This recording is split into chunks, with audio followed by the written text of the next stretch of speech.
Afternoon, everybody. Glenn McDonald again with another mainline strength and conditioning podcast.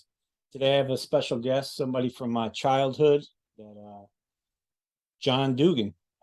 Me and John grew up together, went to the same high school, drank a lot of beer together in high school, played a lot of football together, did all kinds of crazy crap together, many, many years. And then John and I actually joined the Marine Corps, what they used to call the buddy program. Then he Blue Falcon me and fricking left me in Paris Island and had to go to another training battalion during boot camp. So John, let's hear your story, man. Let's hear about your history. I mean, I know you got a lot of it. Let's hear it. My name is John Dougan. Like Glenn said, we grew up together in a place called Manchester, Connecticut. Wow. The beautiful place on earth. Yeah, right. Not much there. Oh no. I went back last year and all I saw was Biden hair signs everywhere. I was like, well, I'm in the wrong country. Manchester, sleepy little town. It's called a village still. Over 200 years old. Beautiful town. All my family still lives there.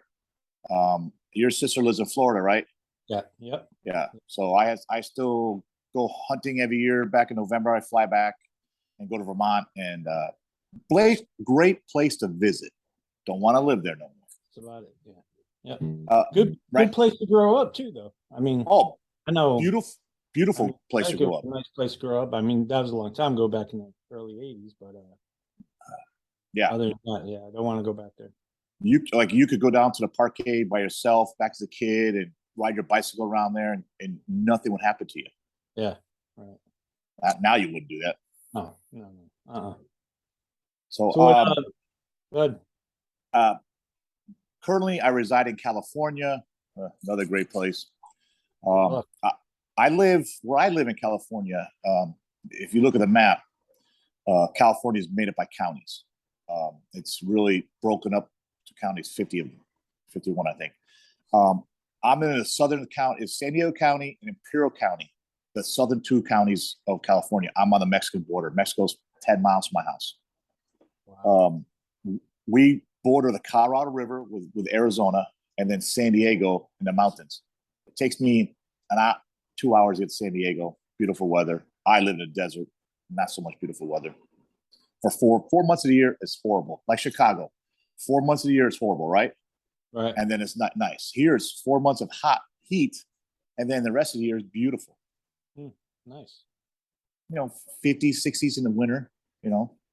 This summer wasn't that bad. I think the highest was 110, 115 maybe. I've been here at 120 for like a week. That's pretty hot. Is California like what they say? It's like the drought and everything still going on, all that? Well, where I live in the desert, we're supplied by the Colorado River. So I water I have the greenest grass in my block. I water my grass. I got flowers. If you look at the map, our whole county is green due to the fact it's all agriculture. It's all farming and hay fields and melons in the winter and onions and cotton fields. And they have 9 crops a year. My brother's a farmer in Connecticut, Manchester, and he only grows in the summertime. We grow all year round. Right. Yeah. A few places I visited in California when I was with the Bureau was Lompoc, California. You know where that is? Yeah, the federal prison. Yeah, I've been there. Yeah, they got a big farm up there too. So it was always just like that. Yep. So what happened? So high school, me and you together playing football. Yeah. So Glenn was the right tackle, and I was the left defensive end, and we would go at it every day, all day in practice. And Donnie was your guard, right? Donnie Henschel was your guard. Yeah. And we would go at it all day. And then on defense, Dave Golis, he went to go play for Trinity College football. Me and him would go at it, and I would beat him. No kidding. And he gets so mad. Well, I was all league. He gets so mad, and usually get mad. Goes, stop making me look bad in practice. So we play football together.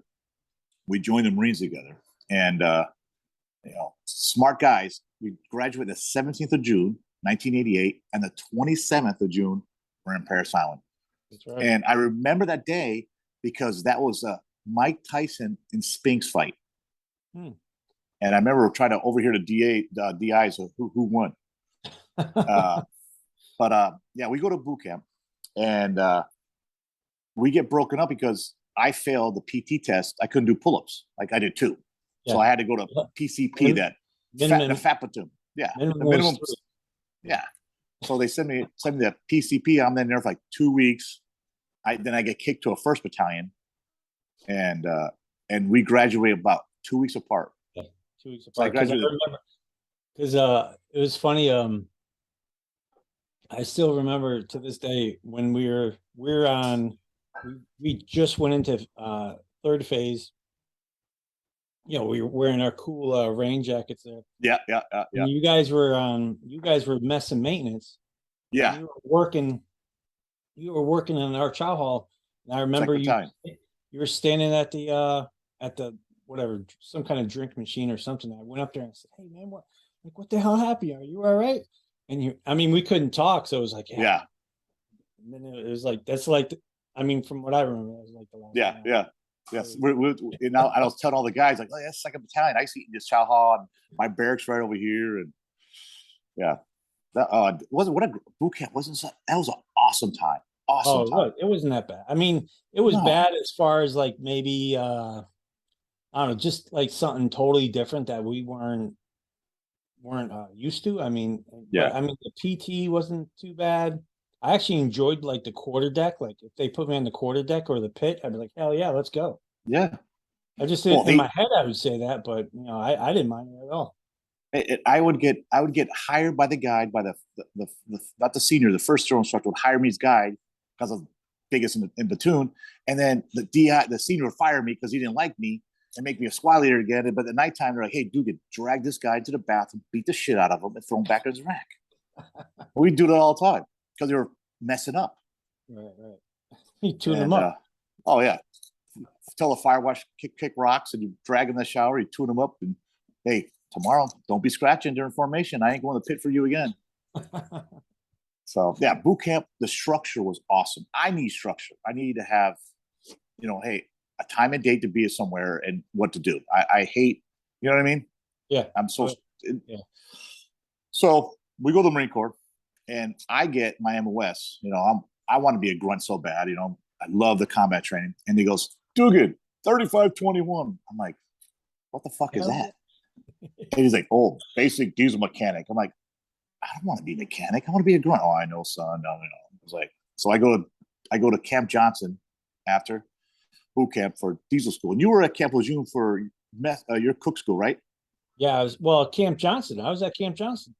Oh, so we were there at the same time. I got there what? I graduated 27th of September.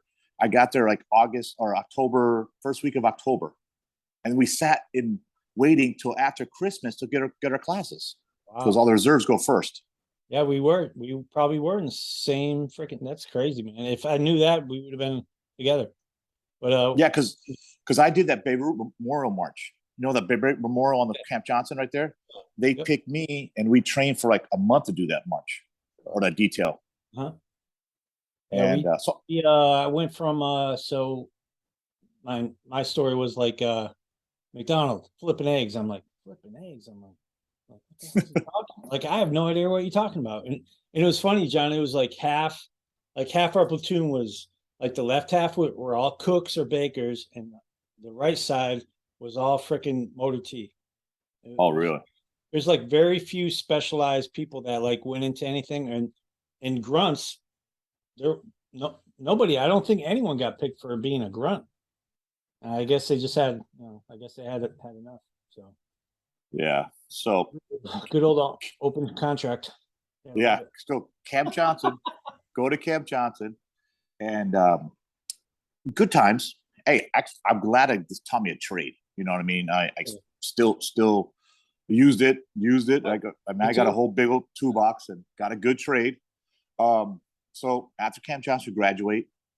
Well, there's funny because in my platoon, when I left you, I got a kid from Bolton, Connecticut, Greg Rothhammer. I'm friends on Facebook and stuff. So me and him became friends, and we would drive back and forth to Connecticut on long weekends. He had a car, so we hooked up, and then we went to diesel school together, and then we went to Camp Pendleton. We got orders Camp Pendleton, and he went to 7th Motor T, and I went to 7th Engineers. And Camp Pendleton, good experience. First time in California. Big, huge base, huge. I don't know if you've ever been to Pendleton. It's huge. I was in the main side area. We're by the Fallbrook Gate.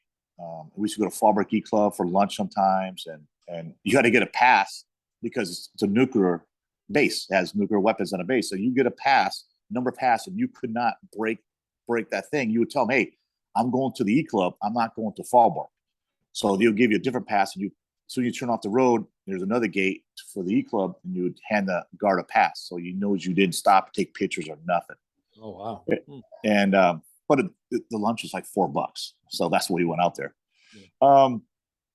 Great time at Pendleton. I met my roommate.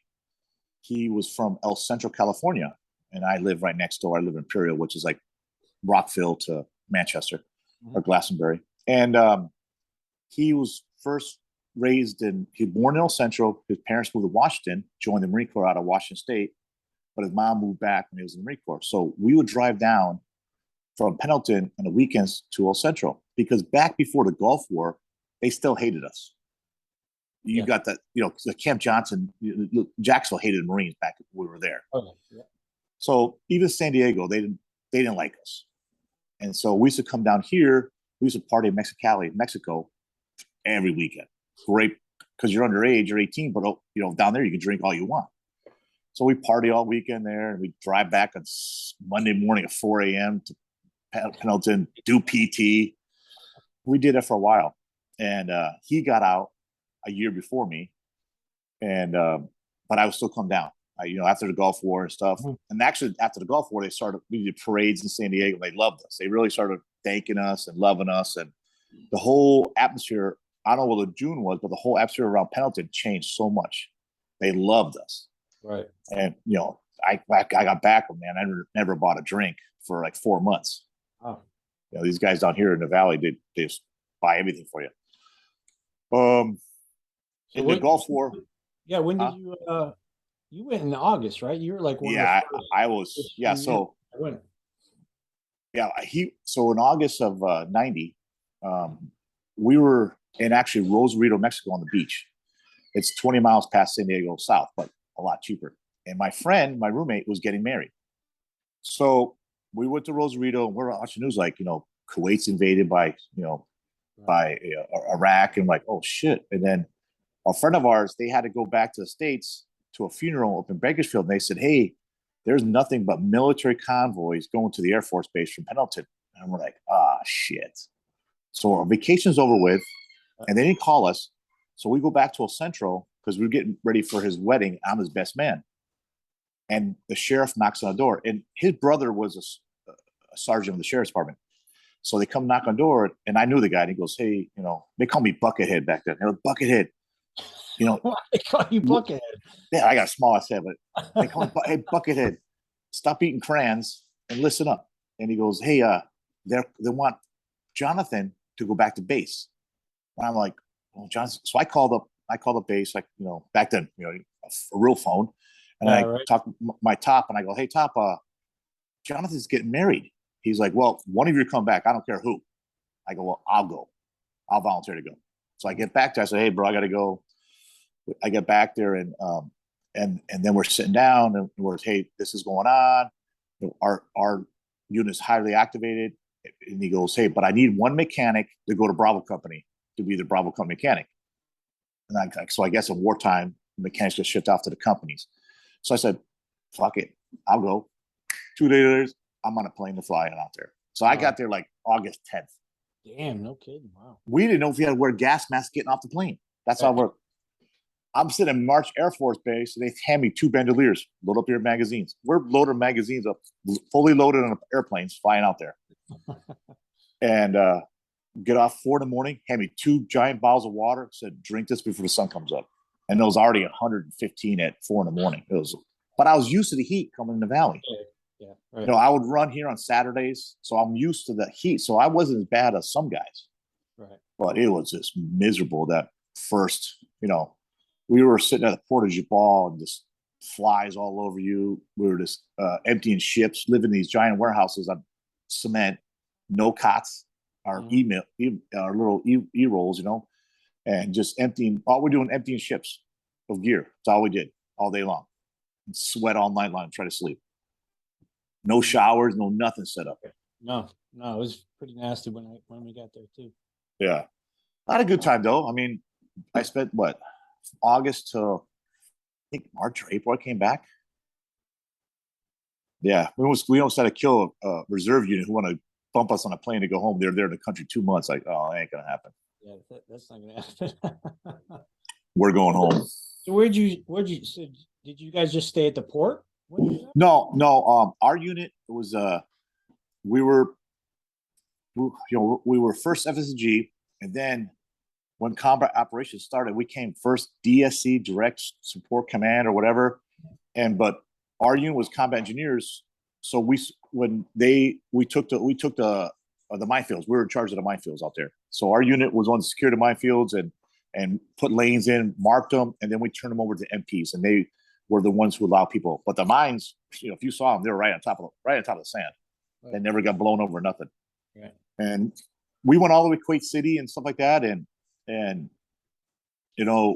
we had I became the captain's driver because he wanted a mechanic, and that was the best time. We went everywhere, all over the country with him. He wanted medals. My captain. He was from New York, John Lopez, good guy. And so, wartime, I enjoyed it. Made a lot of money. Didn't spend any money, so I was happy. Right. Yeah. So what'd you do when you got back? Got back, bought a car. Came back to the valley, and just started living life. And I had 2 years left. My last year in the Marine Corps, I got promoted corporal, and then I didn't meet my wife until 3 months left. 3 months left in the Marine Corps, I met someone. I was like, ugh. And then I got out of the Marine Corps in the same day as you did, 27th of June, 1992. I think it was the 26th, was a Saturday, because 27th was Saturday. We got the 25th on a Friday, right? Well, I extended for 3 months because I was trying to stay in. Oh, really? Yeah, I stayed until September 29th, and then lo and behold, the career plan was, No. I thought you before Somalia. The career planner was like, "Oh yeah, hey, we're gonna take care of you. We got this job lined up for you. You got this job, and I had enough points for sergeant and everything like that, and then from what I remember was that staff sergeant didn't make the cut to get gunny.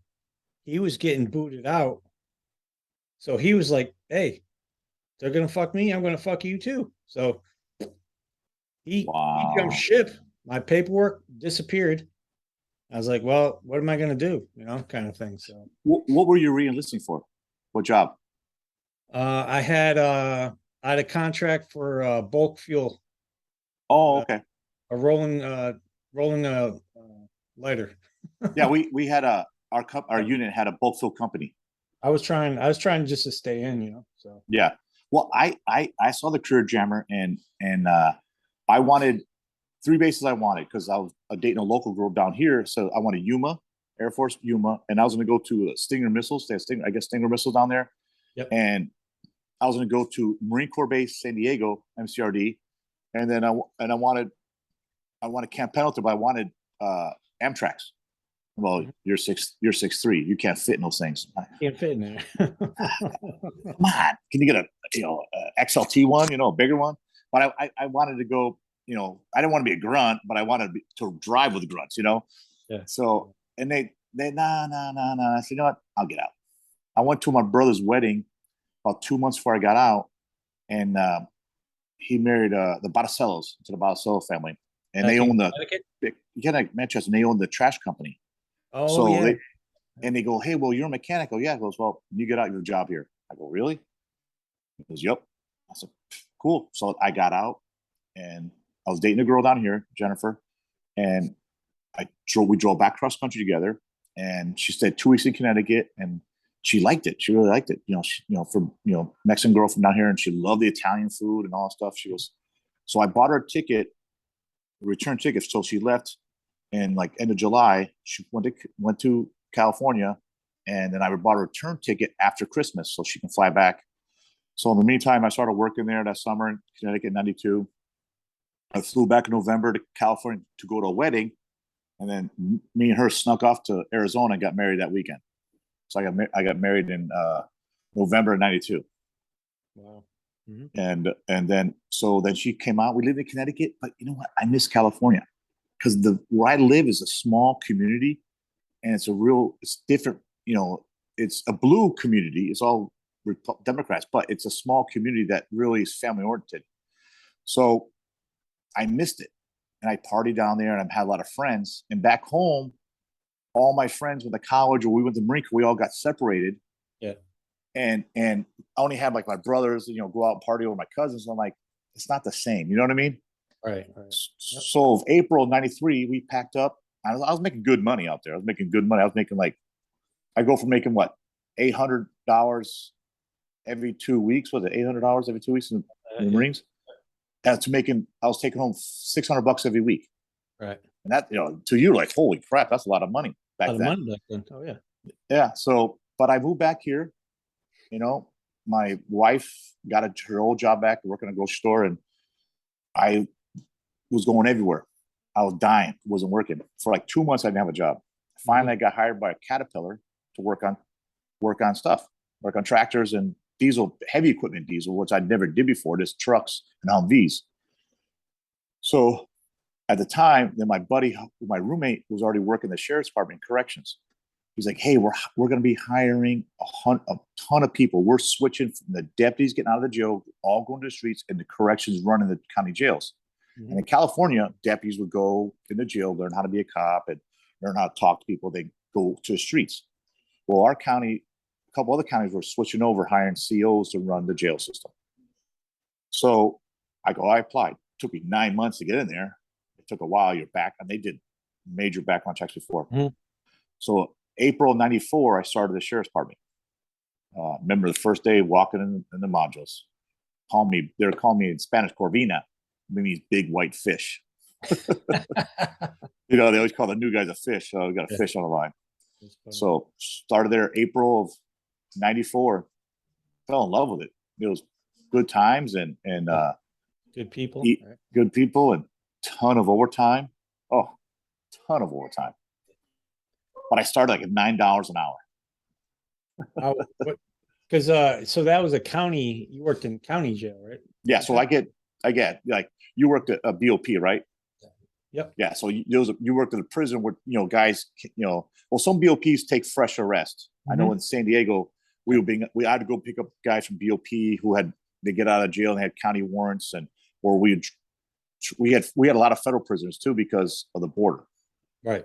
But ours was, they got booked in for the streets. So we got drunks, domestic violence, drug addicts, guys who were kicking heroin, smuggling, trying to bring the heroin into the jail. And then toward the end of my career, California went left and they started leaving guys in county jail for 5, 6, 10, 15 years. Only hardcore felons went to prison in California now. I left the county jail. And county jail we don't even have a dental system for the guys. They're not in jail long enough to do like teeth cleaning and routine stuff. We just yank their teeth if they're bad. So the state, to save money, they said, well, just leave these guys in county jail for 5, 6 years. Well, if they got 40 pounds of cocaine, you should get 25 years in prison. Now they get 5 years in jail at halftime. They get 2.5 years for 25 pounds of coke. Damn. Yeah. California's ridiculous. It's ridiculous. That's tough. And I mean, that's some hardcore gangbangers out there too. So. Oh yeah. And so I had every job in the jail as a supervisor, and we started off our jails. We had corporals, which is first line supervisor, then sergeants, and then lieutenants, and the captain. And within 3 years, I was a corporal because my military background is just, I always took charge of everything. And I love being a corporal. And I was a corporal for about 10 years. And then I applied for sergeant, got sergeant for another 13 years before I retired. And, but yeah, I had every job. I did gang investigations. I used to work with the FBI and Operation Safe Streets, Mexican Mafia, all the Mexican Mafia stuff like that we had going on here. And in my county is the size of Connecticut. My county. And so where the, out here, the sheriff patrols the county. He's all the urban area, like we have state troopers back in Connecticut. And the only people who patrol the highway are the chippies and then the local PD. But we have two major prisons in our county. So along with a border fence, right? Our whole county is a border fence. Mexico, we have, 1,000 border patrol agents in our county. We have 2 giant prisons. We have like 1,000 COs out there in the prisons, and then you have, agriculture. So you have a lot of farmers here and all that stuff, and then nurses for the nurses for us, nurses for the prison, hospital. So, you have like a lot of first responders in my county. Right. How like what did you see like as far as county? I mean, I know it's hard to compare to like state, federal, and then county. Did you see like a lot more gang activity there? Or what? Oh yeah. I mean, when I first started, you didn't have to do certain things in county jail that you had to do in prison. Like right now, if you go to jail, you're born over here in the United States, but you're of Mexican descent. So they call you a sureño. You're a soldier. So you walk in, they ask you first thing, hey, if you're Mexican, they ask you, are you a paisa, which you're from Mexico, and that's like a slang term. Are you from down there, or are you from here? Or you a sureño? And you're not a sureño until you go to prison. You earn your stripe, but that's what they say. Oh, I run with sureños. Okay, so then you go in there, and they start you exercising. Always got to be a warrior mentality. But when I started back in the 90s, that wasn't like that. In county jail, they would wear their flip flops and they just like walk around lazy. And unless you were going to prison 2 weeks before you went to prison, you had to start working out and get in shape, doing routine every day for like an hour. So when they went to the yard of prison, they already were conditioned. So if you're just doing 90 days in county jail for being a hype, you didn't have to do nothing. And if something happened, you didn't have to jump. Like back then, if I was going to module and an inmate would act stupid, I grabbed him an armbar, I could walk him out in front of all his buddies and throw him in a holding cell. If you do that now, they have to tack you. Yeah. Or they don't want to, but they have to do that. And then it's on. And if they don't get you, that's on them. They're going to get killed. Yep. So and then about like maybe 10 years in my career, the prison started to get more active in county jail. Say, hey, no, you guys are going to wear your tennis shoes on 24/7. You're gonna be ready to go to war any minute with what race or the guards or whatever. And my jail, it's 95% Hispanic. Yeah, you know what I mean. It's my county is got to be high 90, like low 90s, high 80s Hispanic population. And when I say Hispanic, it's Mexican. So that's just it's the way it is. It's not like home we have Puerto Ricans, Dominicans, Cubans. Just I live 10 miles from Mexico. It's just Mexicans. So I learned a lot I really got into the Mexican gangs, Mexican mafia, all that stuff, and how it started in the North versus South with Bakerfield, Fresno's a line, but they have their own bulldogs, but they don't like either of them. And then LA gang. So we have all these federal inmates. So we have all these LA gang members who get deported. Then they come across, and we get these LA gang 18 streeters, all these guys. And Malatusha, all these guys are in jail, and then they would get in fights with the Mexican guys from Mexico. They're called, paisas. They would say, hey, we're like 10 sureños in a tank full of 60 guys from Mexico, and the 10 sureños would run the whole tank because they're afraid to go against the gangsters of America. Yeah. So yeah, we had all that kind of crap. You mind drug smuggling and you mind talking about like since you worked in like the Intel shop and stuff, things like that, what like Mexican Mafia? Want to tell everybody a little history Yeah. about them? So we had a couple guys who their whole life was to become a Mexican mafia member. I mean, I'm a criminal, so I want to be the best criminal. So when they go to prison, they'll do anything. So we had a guy down here who went to prison for life for murder and rascal, and his whole thing was like trying to be a Mexican mafia member. So he had a little crew, but I mean, he's getting older and older. And then we had like guys who come from San Diego and try to run the valley. Well, hey, you guys will pay taxes to San Diego. And we did it. They did an FBI thing and busted all those guys. But the valley always was independent, even though we had two major prisons in the valley. But back then, all Mexican mafia members were locked up in Pelican Bay. So Right. there's no, if they found out you're Mexican mafia on the yard, boom, you're gone. You're locked down, shoe unit. Until the great governor let them all go out of shoe. So we were kind of independent, but we had one guy rising up to the ranks. So we got word 10 years ago, hey, they're collecting money on the streets and giving all to Rascal. He's getting the money. And they had guys collecting. So we started I was in gang investigation in charge of classification gang investigations as a sergeant, and we were just collecting all this intel. I had my guys going to cells, getting kites. We're reading kites, and kites are in Spanish, kites are in the native tongue, Nahua, the old Aztec language of Mexico. That's what Mexican mafia used to try to throw it off. We'd have to send those to the FBI to be decoded, because a couple of my guys knew how to read a little bit, but we weren't experts. But we would get a lot of stuff like that. I had great guys working for me. I had a dog handler, and he would go in there, and we just go in there to get the wheelers, get the notes. Mm-hmm. And so we got case on that, and then we found out he was a made man and that they were getting all the money. And I think we took down 3 of his cronies. Got like 17 years federal peace for just dealing up because they're doing Mexican mafia stuff out here, bringing drugs in jail. It's all about taxation of the street drugs they're selling. They want a piece of all that. Yeah. If you're selling dope, you have to kick up. If you're a Mexican selling dope, you have to kick up to the Mexican mafia or they'll kill you. Down, plain and simple. That's everywhere in California. That's Arizona, every agency too. Yeah. And they cross paths too. So yeah. And a lot of people don't understand that, like what goes on in prison, they basically control most of the streets too. They don't even realize it. Yeah. Well, so that's why I like the black and white gangs better, because they have a structure. They have their jefe, the top dog, and he calls all the shots. The Mexican mafia members, they're all the same. The Canales are brothers. They're all the same. So you don't have like the president of the Mexican mafia, because every brother's the same. And that's how when they made it, they wanted everybody equal. But you need structure.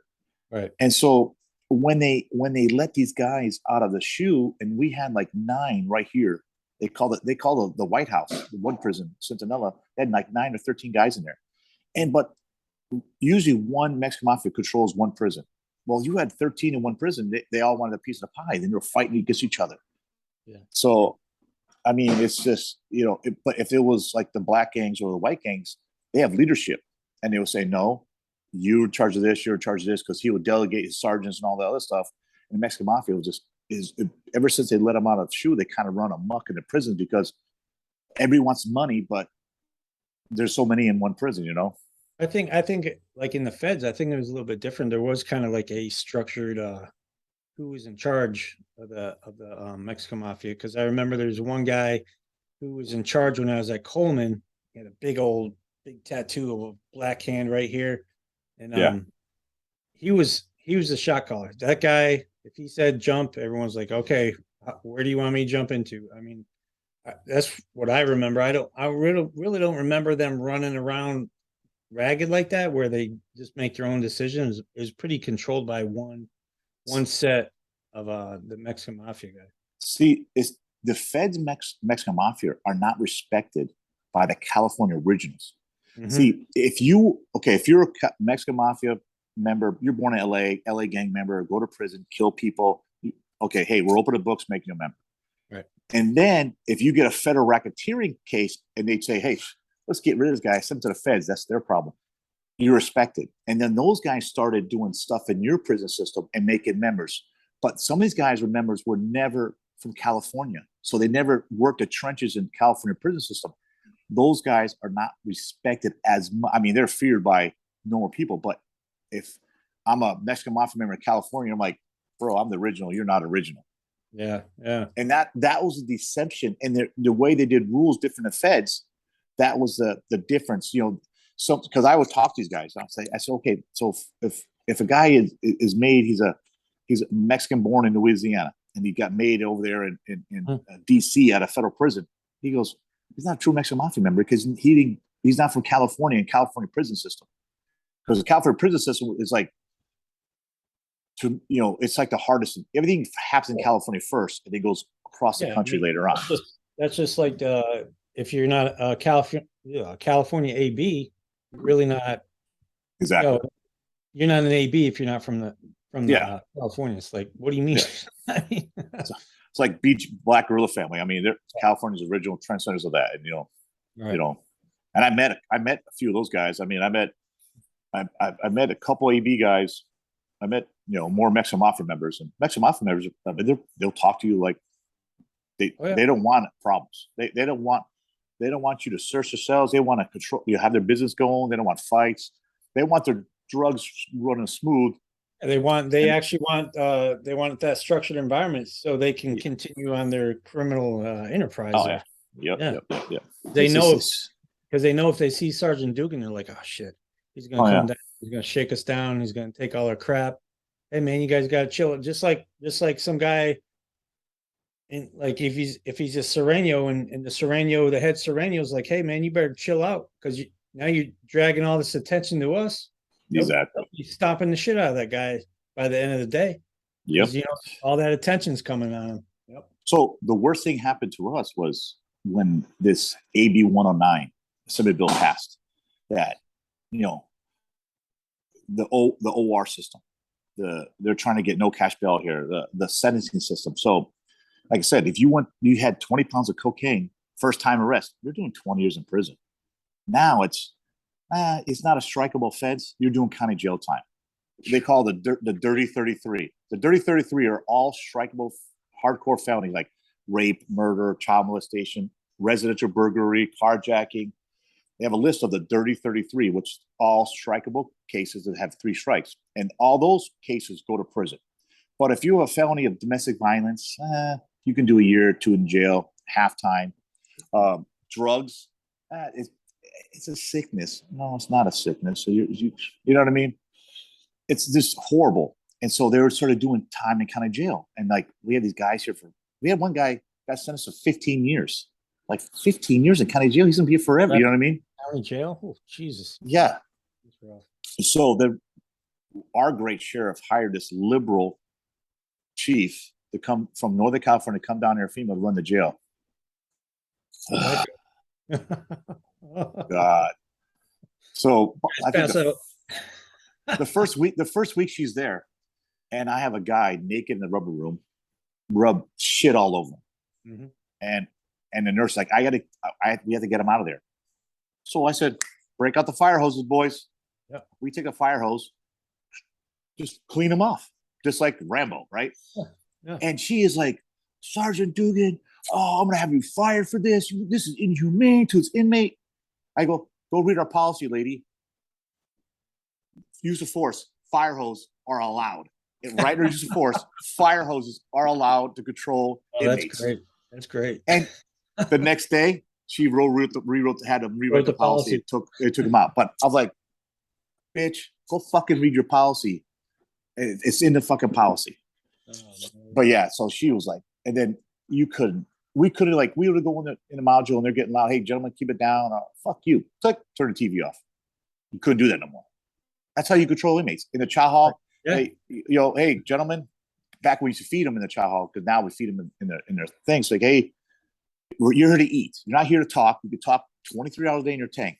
Eat and get out. You have 15 minutes to eat. And And they start looking around, start talking. They're done. Go out. And they said, "Gentlemen, keep it down. I turn the TV off." And they get louder. Boom. 2 hours, no TV. Oh, please, nope. And then that whoever's talking would get his ass kicked. But that was control tool. We controlled them with tools like that, and took that away, took everything away. And then education. Oh, we're bringing education in the jail. And education, like, these idiots. They don't give a shit. Don't give a shit. So our jail had like 600 inmates, right? And she started all these programs. Only about 20 guys qualified for education. So for like 3 years, these same 20 guys graduated every program we had. And she had a big graduation party for everything. I'm like, it's the same guys. You're not like you're teaching new guys stuff, right? But we would get these guys under influence, possession of drugs. And we're like, nope, we put them in the hole. She would take them out. Well, they're the only ones who do the classes. But they're the ones bringing the drugs into the jail because you have outside the fence all the time. And these guys are messing up. And we couldn't do nothing because she would have the press there. Oh, these guys are great. I'm like, these guys are the almost worst ones we have here. Just because they can pass this class, that's why you have them in there. It was such a hypocrisy. And just, you're only teaching these 15, 20 guys. I mean, we did welding classes for them at the college, refrigeration classes, all these classes for you. I'm like, but it was all her. Oh, this is me. This is me. I'm like, lady, but we couldn't do nothing. It was 20 inmates. They would laugh at us. He goes, "I'll be back tomorrow because she's gonna put me back here." That's what they tell us. Now, would they do the classes there? Would they? You guys would send them out? She made all this stuff and hired people and the special inmates and do stuff for them. I mean, she coddled them. I'm like, I grew up. We don't coddle inmates. She would say they're not being punished. Yes, they are. They lost their freedom to walk around society because of their crimes. This is a punishment. And I always say, treat them with respect and fairness, but make it so they don't want to come back. Mm-hmm. It's not, hey, I'm going to county jail for a month. It's going to have a great time. No, you're gonna adhere to our rules, abide by our rules for safety of the officers, facility, and other inmates. And this is not good. You're in your cell. You don't have TV. If we don't give you TV, you're locked down. You do this. This is the way it is. This is jail. This is not country club. But she wanted to make it. She's from Northern California, flower childs. Trying to come down here. I'm like, oh God. So I had to deal with this lady for 10 years until she retired. No kidding. The worst 10 years of my 10 years worst. And we would butt heads and meetings. Oh, so listen to this story.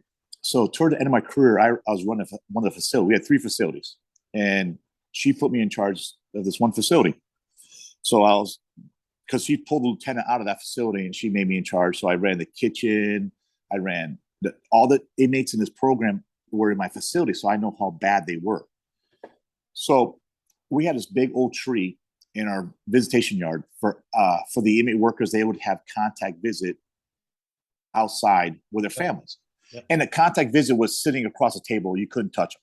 Yeah. When I first started, they could bring food in, they could bring everything. And we changed that after a couple of years.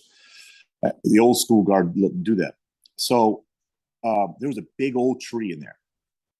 And this is a time that in Baldwin Park in LA, this tree fell on a couple, these old trees. I said, hey, this old tree, we need to take it down. This is kind of dangerous. It's half dead. Mm-hmm. So I got the county to come down and they said, yes, we're going to take it down and all stuff. So the county maintenance goes, hey, after we cut this tree down outside the fence, we'll leave all that wood there for about 2 weeks. If you guys want it, take it. We do fire pits in the wintertime in their driveways and stuff. He goes, because it costs us money to get rid of it. I said, oh, okay, cool. I'll tell the guys all the wood you guys want, right? So in the meeting, I told her, hey, it's going to cost like $15,000 to move this tree because they need to bring a crane and all stuff. And I said, then they'll stock up all the wood outside the fence and whoever wants the wood can take it. Mm-hmm. This fucking idiot looks at me and goes, Sergeant, that's stealing. That's stealing county property. I'm like, it's a tree. They're cutting down. And she's like, no, you need to read the policy, not stealing. I said, tell me what policy rule I'm breaking. No, you find out. I'm like, and my lieutenants are like, calm down, Dougan, calm down. I'm like, oh fuck no, we're going at it. and I'm like, tell me what policy I'm violating, because the county's telling us we're gonna stack the wood up, and anybody wants to take it because it costs us money. It's not like we're taking all the new all the TVs out of the jail and putting new ones in. Hey, we're gonna put the TVs outside the fence. If you guys want them, take them. No, if that's bought with taxpayer money, you can't do that. You have to give it away or auction it off. They have auctions all the time. I'm like, lady, this is wood from a tree. They're cutting down logs. So after the meeting, she held me over with my lieutenants, chewing my ass out. I'm laughing. Next day, my lieutenant goes, hey, she wants to write you up for insubordination, or you take 3 classes from what, Correction Institute of America, CI, what's that thing? You know, those online classes. Yeah. I go, are you fucking kidding me? That's my punishment? I go, fucking tell the bitch to write me up. I don't give a fuck. I'm retiring in 2 years. and he's like, oh, John, please, just like a record. Nothing. I used to be called Teflon Sergeant because nothing stuck. I get IA every 6 months. I mean, nothing stuck on me because I did my job. I did it correctly and correct documentation. So, he begged me. Well, he took my login entry and fucking did it himself, my classes under my name. I wouldn't do them. He didn't want to write me up. That's what I had to deal with. Oh, she was horrible. Horrible.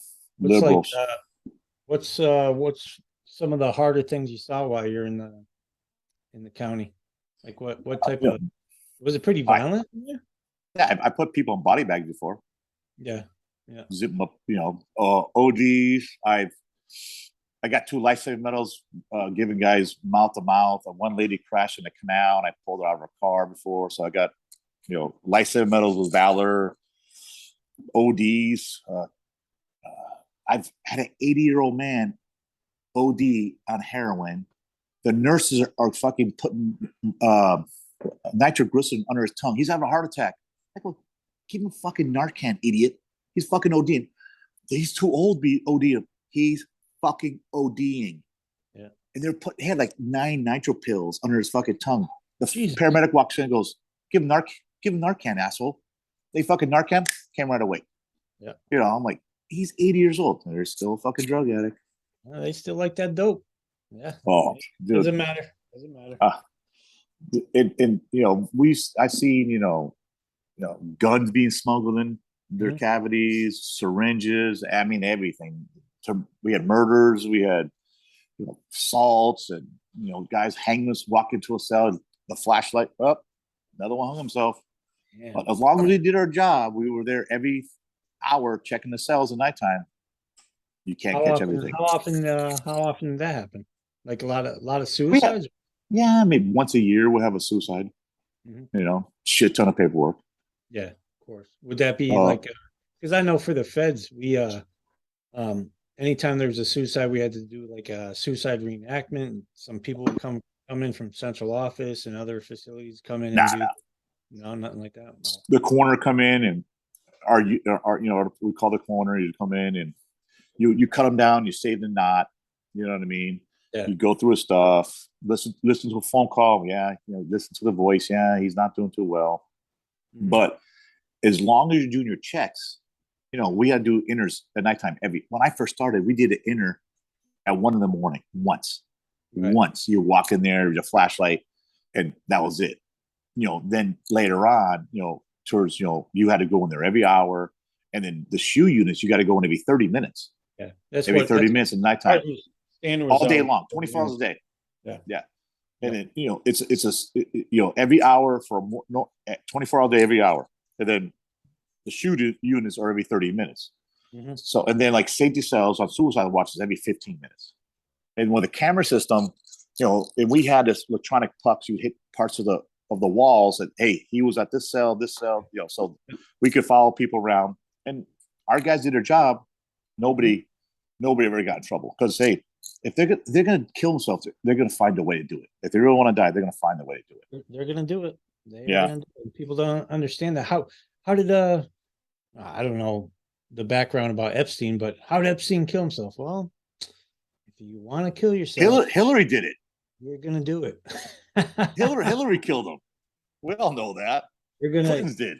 I mean, plenty of suicides with us too. I mean, it's like people would be like, "Oh, how did he do that?" Well, he took a little piece of metal, stuck it in his jugular vein, popped his jugular vein, and he just sat there and laid there, and he bled out to death. That's all you gotta do. It doesn't take much. He tied the sheet around your neck and just hang yourself off the side of the bed. That's all it takes. You want to hear a fucked up story? Yeah. This guy's in safe cell, butt naked, because he's suicidal. I mean, you know the safe cell, they have a great repooping and peeing, and it's all padded. He had long fingernails. Took his nutsack, ripped it open, and pulled out his testicles. Seen that? Yeah, we've seen that. I was like, that takes balls. Didn't pull him out. This guy had him like hanging up here. He's like, "Hey, look at my nuts." He's like, yes.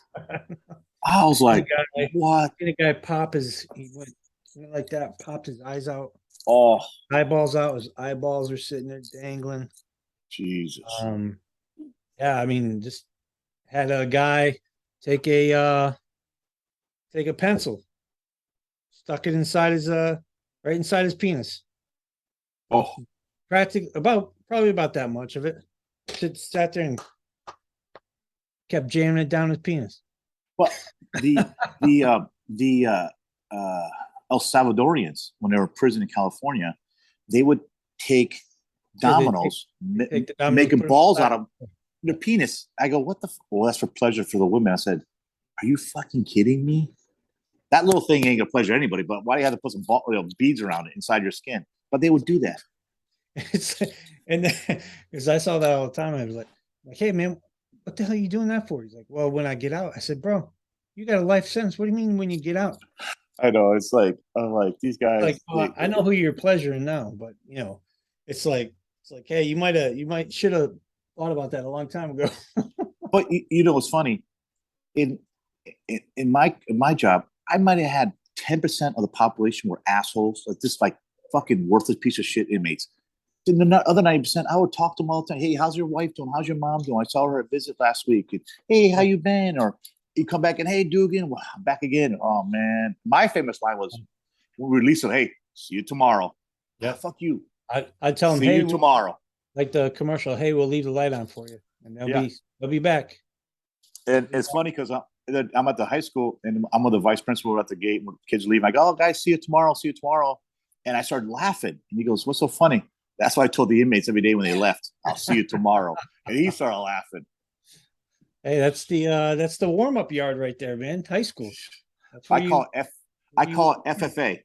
You know how the Future Farms of America? FFA. I go, yeah, Future Films of America. Because so you see, me, they have, where I work, they have a couple guys like medical retired from the prison, like one guy, and the rest are never worked really law enforcement. And our job, we're taught to observe, watch people.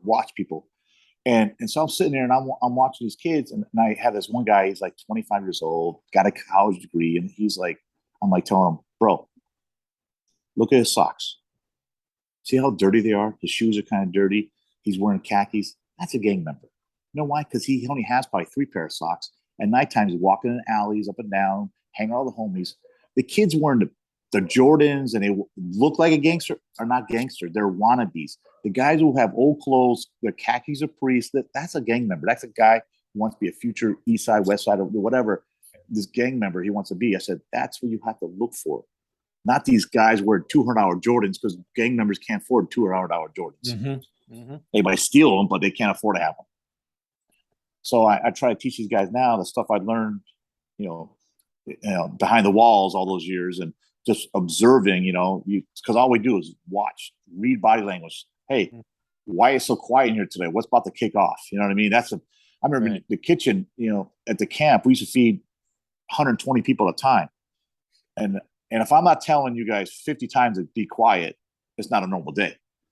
And if it's quiet, I'm like, oh, fuck, what's going to happen? Go down. Yeah. So I'm about to go down. I'm going to have to do some paperwork. Yep. We used to do that. I mean, all the time we'd walk in the chow hall and be like, hey, let's go get the shit. Something about happened. About to Go happen. get the hey, sneak out and go get the FN 303 and have it ready. Just come in and start shooting people. Oh yeah, yeah. That's funny, man. It's funny how it like. I mean, it doesn't matter what agency. Everybody's kind of like the same. We all kind of do the same thing and know those signals all the time. Like like a quiet chow hall. Like something. Yeah, yeah, Or certain people hanging out near the lieutenant's office. It's like, hey man, what are you doing up here? What's about to happen? Well, I want to check in. What do you mean you want to check in for what? Something's about to go down. Get your ass in here. Let's talk. exactly. Sure enough, the whole yard would blow up. And they don't want it. They don't want that to happen. No, they don't. You know, there's only 3 people wanted that to happen, and the rest of the guys like, yeah. Like, I've yeah. And what sucks is they have to strap up. They gotta go put their boots on. They gotta strap up and get their knives or wherever the hell they got. Yeah. They ain't got much of a choice. Yeah. Yeah. It's a different world, and people don't understand it. And the hardest thing is leaving it at work and coming home and not treating your kids like inmates. Like, right. Who are you looking at that way? Don't look at me like sideways. I'll smack the shit out of you. But yeah, that's what my wife used to always tell me. So yeah. Good stuff. So I retired 2 years ago, July 28th, 2000, 26 and a half years. And we have a good retirement system here in California. It's 3% of 50. So you make, I got a pay raise to retire, basically. That's great. So yeah, but I got bored. After I remodeled my house, inside of my house, and I got bored. So I applied for like a substitute security guard at the high school. And so when someone calls sick, they call me up. Hey, you want to come in today? Yeah, I'll do that and need some. But to me, I hated getting like a phone call 9 o'clock at night. Like, hey, can you work tomorrow morning? Well, I just had a 12 pack in me. I'm still drinking. I'm retired. Fuck. So I said the guy who worked there, he used to work at INS in the detentions. He's the head of security. And he goes, hey, we're open a position. You want it? I don't know if you want it. You retire. I said, I need structure. I need to know I'm coming in a certain time of day. So I work 4 hours a day. Mm-hmm. I go in at 11 and get out at 3. So I'm like, I work. It's like that. So it's so easy. And so so I enjoy it. I've been there doing a year now, and I'm not there for the money. I need Social Security points because my job, I didn't pay in Social Security, only in the Marines, So because we're self-funded retirement system. So we paid like, I used to pay every 2 weeks. My check would be like $800 to my retirement. Normal county employees only paid $75, but our retirement is so much bigger because our lifespan of the stress. We only supposed to live 7 years after we retire. I know, right? So yeah, it's coming up on you, John. Hurry up. So we had to pay so much into our retirement because we retire early. So I have no Social Security. Well, I do, but I want to get points. So right. I mean, I won't get much, but hey, when you're retired, $400 a month extra, it's $400 a month extra. Right. Yep. So yeah, so retired, work out at high school, and I enjoy the high school. And it's funny. They always tell me, hey, how come you always talk to the bad kids? I go, well, I always talk to bad people my whole life. So I kind of flock to the kids who are always in trouble. I start talking to them. So I try to tell them, guys, go to class, study. You don't want to do this because I've seen people your age go to jail and there's criminals their whole life, and they realize at 40 I messed up. I try to talk to them like. Do they kind of like gravitate to you and look up to you and about being like a mentor or that? Well, they like someone like, hey, you work here, you started, I'm like, you're kind of old to work. I'm like, I was retired from the sheriff's department. Oh, you were a sheriff. And they find out, and the teachers find out, and then they're like, oh, ask me questions. And he's like my boss goes, what would happen if a intruder came out with a gun? I said, well, I would attack the intruder. Right. If I get shot, I get shot. But I'm going after him first. I'll grab a trash can, I'll grab whatever. And I have other people I work with run. Right. Yeah. And like, because my boss goes, that's the right answer. I said, yeah, I would attack the intruder because that's my job to stop them. And I'm unarmed. I wish we were like Florida, we were armed, but my job is to attack the intruder. Like, to me, if a gate's supposed to be locked, it's supposed to be locked. Not right. open. I'm like, no, you open the door if someone's coming, but leave that door shut and secured because it has a lock on it for a reason, idiot. But Now, people get complacent. after Uvalde, the Texas shooting there, you guys do additional training or what? We do our normal training. They're doing more. We have a campus cop. They're doing more training for like reaction if there's a shooting. Right. But our boss is like, hey, what would you do? And he knows me as a Marine and worked as sheriff, and he was an Army guy and then worked for INS his whole career. So he has the same mentality as me. Yeah, you're going after the shooter. Yep. And he's going to reach 70, I think, this year. Mm-hmm. My boss, and then the principal, who was my next door neighbor, he's like, hey, would you be interested in a full-time job if he retires? I'm like, but then I found how much it pays. Like, oh, well, maybe. But I'm like, I really do want a full-time job. But I was like, oh yeah, because he always calls me, but there's people been there for 20 years working for him, and they get mad. He's asking me, but I'm like, because I've done this stuff my whole life. You got the background. Yeah, you got the experience. From the Marines. Marines all about security and safety, and then the sheriffs. It's just 20. Almost 30 years from the Marines, and this is in my blood of just helping society. You know what I mean? Right. Yep. So it's just different. So what's as far as past that? What's next for you? What do you think? Just gonna ride it out? What happened? Yeah, I mean, I'm a grandfather. I have 2 grandchildren. Oh, good for you, man. My oldest is a teacher in right here. She's married. Her husband's a teacher. She's had another baby. My middle child's in nursery program, and then I have a younger son. He's a sophomore in high school. Yep. So yeah, just living life to the fullest. There you go. Watching football every time it's on. Did you watch the game last night? I for some reason, John, I just can't watch sports. I don't know what it is, man. I just can't. Really? Can't sit there and watch. I can't watch it. I just can't. I don't know. It's because of the. Well, because every Sunday you're out with a pack on your back. True. You're have a pack of dumbbells in your back, freaking walking 30 miles on a Sunday. It's fun. Keeps me young, man. Yeah. No, it's funny because out here, the weather, we're watching. In my man cave is my garage. So right. I got 2 TVs in my garage, and we're there like watching football all the time. Hey, football, baseball, NASCAR, it doesn't matter. We're watching it. That's good. NBA if we have to.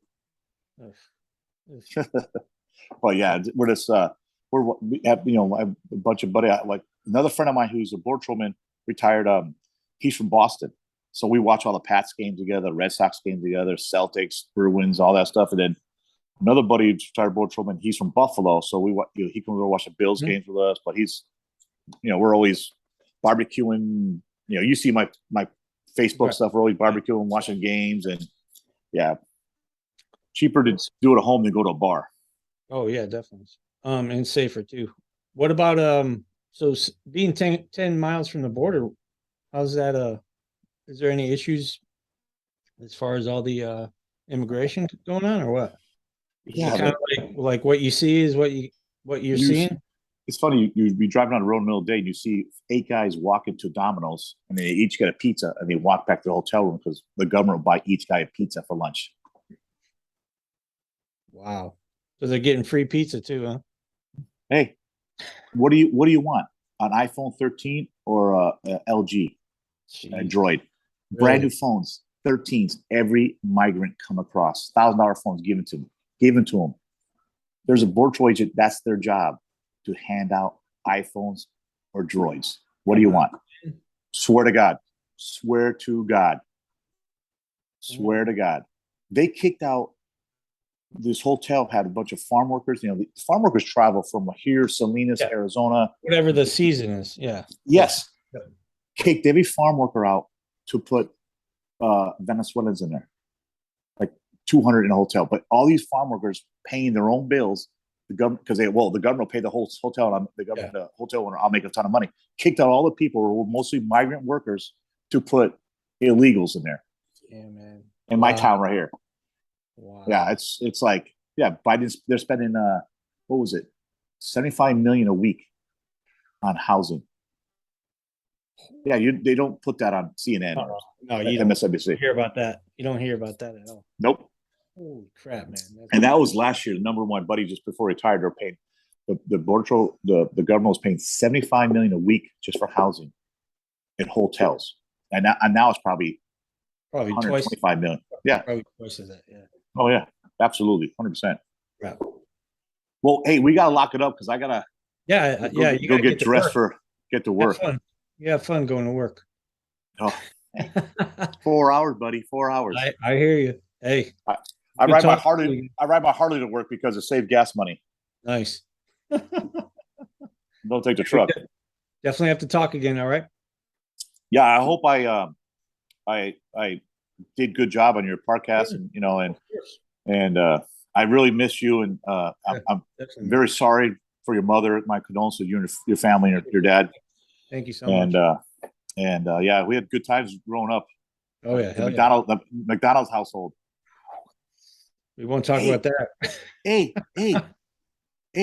Congratulations on your nephew.